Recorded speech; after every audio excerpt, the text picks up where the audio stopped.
In today's society, science and technology have advanced to a point we never thought possible. However, as developments in health, medicine, computers, and entertainment have grown, so have we. While these advancements have benefited greatly the mitigation efforts of risks all across the societal spectrum, it has also introduced a new risk, one that most people don't even realize they are committing. I'm willing to bet that you're sitting right now. Just about everyone sits when watching TV or on the computer. The average North American watches 35 hours of television a week, and those aged 8 to 18 spend an average of 50 hours a week on the computer. We sit when we eat, we sit when we travel, we sit when we work, and we sit when we play. Today's society has cultivated a culture of sitting. On average, we sit for over 9 hours a day, and that number is steadily growing.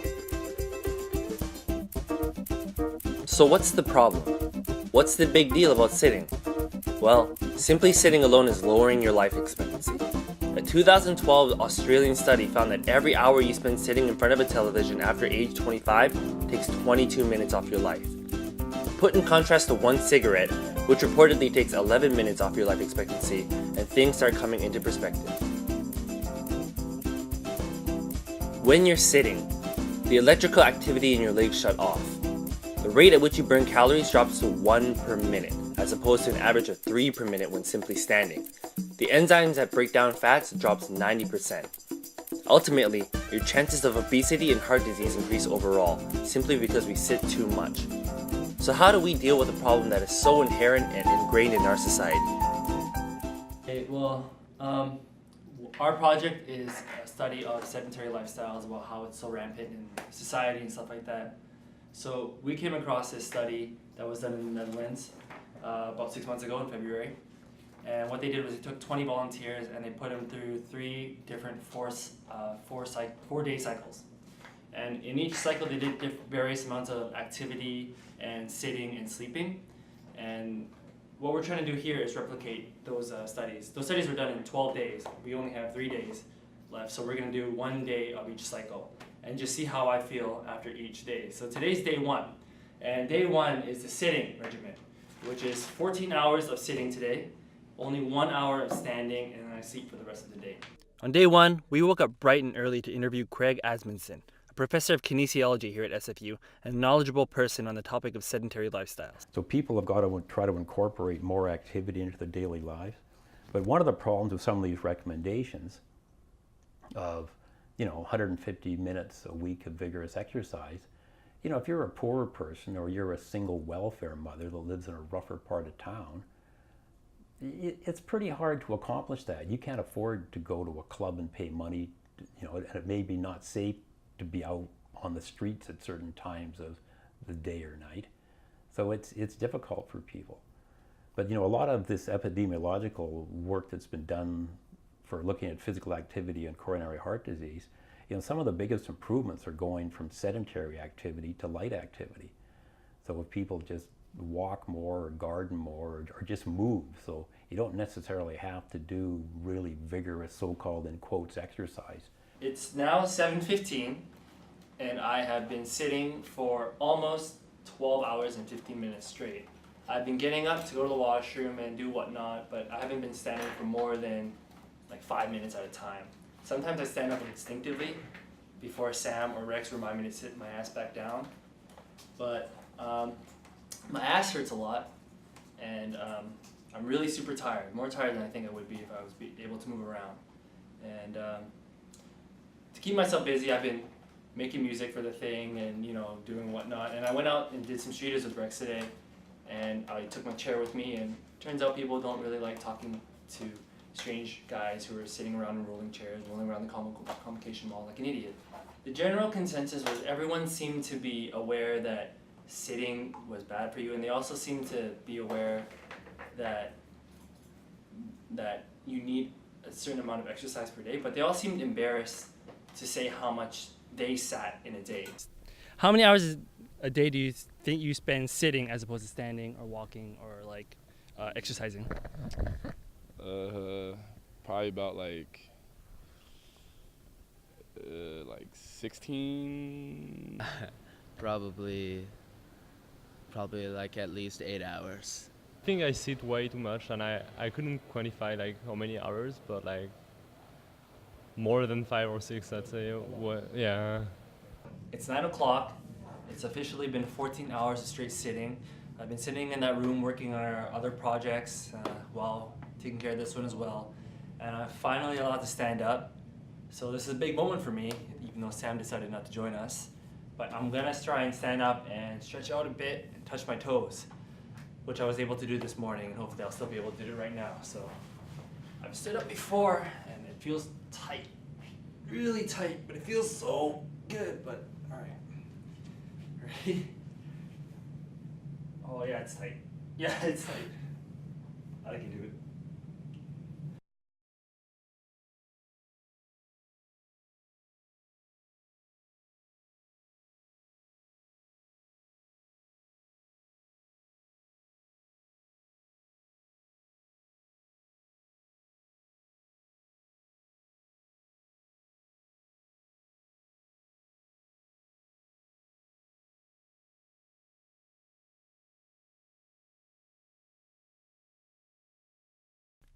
Day 2. Day 2 was spent roaming around Vancouver as we interviewed people from different sporting goods stores in order to investigate ways with which to combat sedentary lifestyles and promote healthy living. Fittingly, Day 2 was also my active day, wherein I was allowed to walk and stand for 4 hours while only having to sit for 6.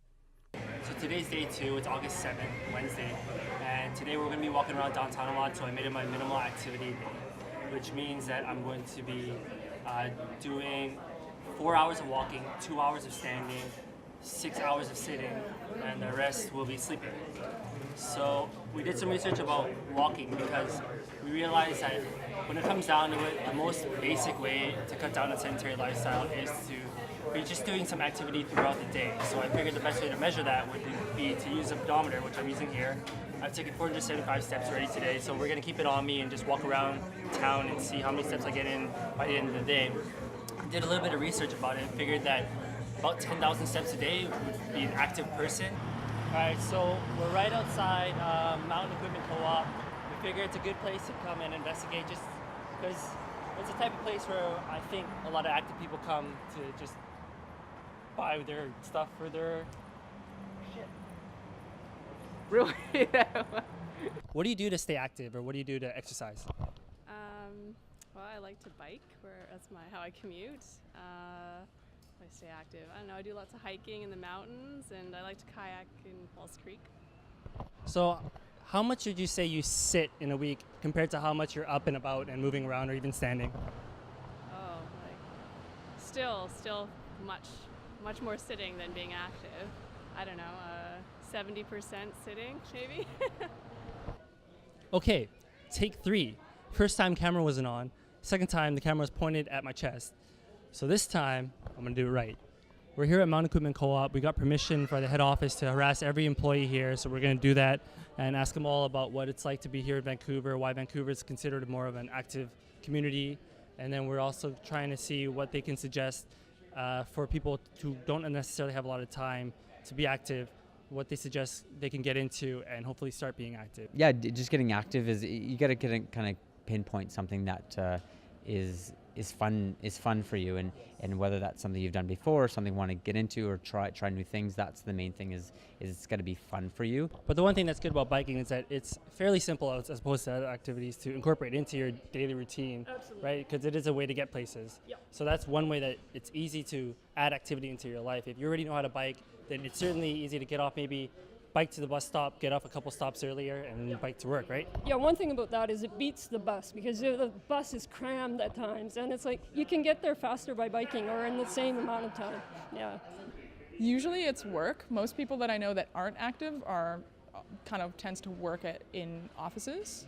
That's generally the way that I've seen it, but some people I know even actually are like weekend warriors that are, do office job like for the 5 days of the week, and then two days a week are just ridiculous. The Canadian government recommendation, or the World Health Organization, they say like we should do maybe 2.5 hours of vigorous exercise in a week. So let's say someone who has done that, but they still sit in the office 9 to 5 and watch TV at home. Yeah. So is that still active in your opinion? I wouldn't say so. For a lot of people I know, it's just sort of a means to an end. Maybe you go to the gym for half an hour every So morning. this is a misconception. I think so. To be actually like to deem yourself an active person, I think you have to be like out there or wanting to or just to do something. So Ryan, What? so yeah.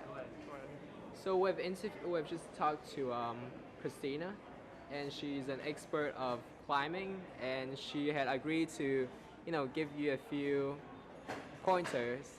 Okay. Arms straight, right? Generally, like a good way to start is to just like hang. Just hang. And just.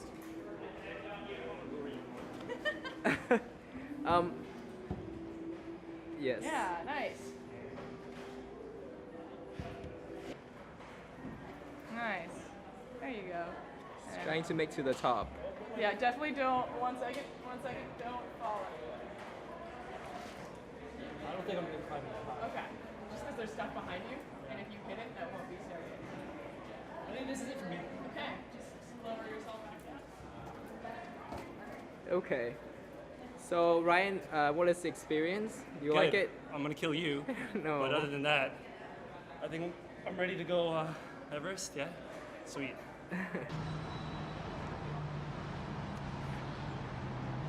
Ryan sitting. Yeah, I burned up a lot, like 2 hours of my sitting time in the morning already, riding the bus and taking the SkyTrain. I could be standing. Yeah, you can actually stand right now. I'll tell me what to do.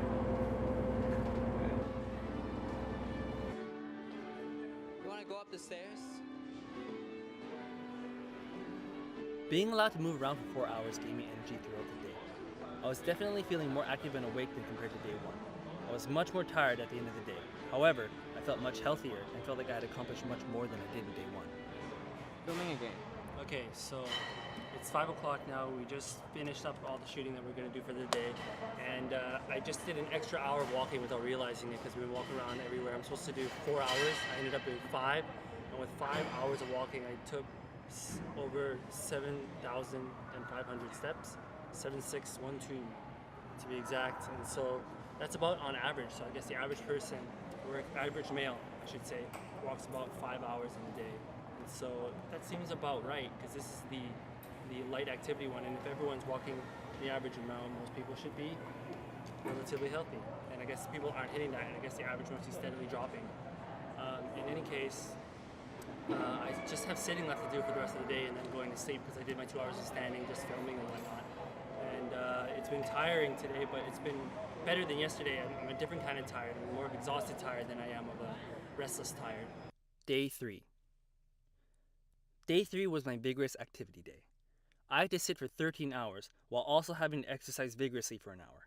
Like day 1, I was allowed to stand for 1 hour and sleep the rest. This day was designed to emulate those who work or go to school for a day and exercise for a relatively short period of time compared to how long they sit for the rest of the day. Okay, so that was 20 minutes on the treadmill. I'm probably gonna do another 20 minutes on the bike and then 20 minutes on a rowing machine or something. And then that'll be an hour and then we'll see how I feel for the rest of the day. So let's go to the bike.